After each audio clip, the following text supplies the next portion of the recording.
এটা ছাড়া আপনার এখন ইসরায়েলি পণ্যের কথা কি বাদ দিয়ে বলবো ভাই? কোনো কিছু আসে না তো, আপনি তো বলতেই মানে ইসরায়েলি পণ্য বাদ দিলে একটা আপনি এই কি বলে ডিপার্টমেন্টাল স্টোরে ঢুকেন, দেখবেন ইসরায়েলি পণ্য ছাড়া কোনো পণ্য নাই।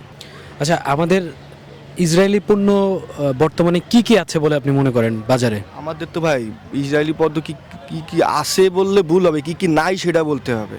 ম্যাক্সিমাম সবই আমাদের যারা বিশেষ করে বিলাসী জীবনযাপন করে এরা তো সবই ইসরায়েল, আমেরিকা, পশ্চিমাদের পণ্যের উপর ডিপেন্ডেড।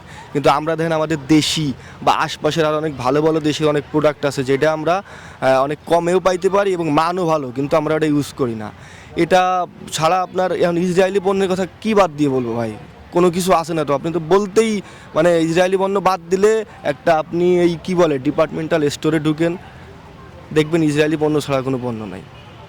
এগুলা আমি মনে করি দোকানদাররাও হয়তো তারাও ব্যবসায়িক ক্ষেত্রে এটা তারপরে করা উচিত, এবং আমরা যারা আছি যেহেতু বিকল্প আছে হয়ে আছে, সেক্ষেত্রে তো আপনার দরকার নেই আমি ইসরায়েলি পণ্য ব্যবহার করব, একটা জিনিস কিনবো, মানে আমি তো মনে করি যে আমি ওই যুদ্ধে ইসরায়েলের পক্ষে সহযোগিতা করলাম, আমার ভাইয়ের রক্ত নেসছে, আমি সেই অর্থ দিয়ে সহযোগিতা করতেছি তাদের।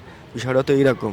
মাইক্রোসফটের যে আপনার ওরা যে এআই দিয়ে যে আপনার নেভানল প্লাস ইয়াতে ফিলিস্তিনে যে আমেরিকা সেনাবাহিনী যে হামলাগুলো চালাচ্ছে, আমেরিকা না সরি ইসরায়েলি সেনাবাহিনী এআই দিয়ে, এবং এই এআইরে সহযোগিতা করতেছে আপনার মাইক্রোসফট।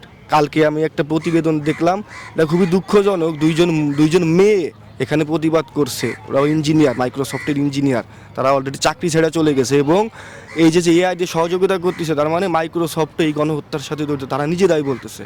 তাহলে আমরাও তারা যদি তাদের কর্ম করে তাদের বলতে পারে যে ওদের গায়ে ফিলিস্তিনের রক্ত লাগে আছে, আর আমি আমার দেশের ভাই, আমার জাতির ভাই, আমার মুসলিম ভাই, তারা আমি অর্থ দিয়ে কেন সহযোগিতা করব?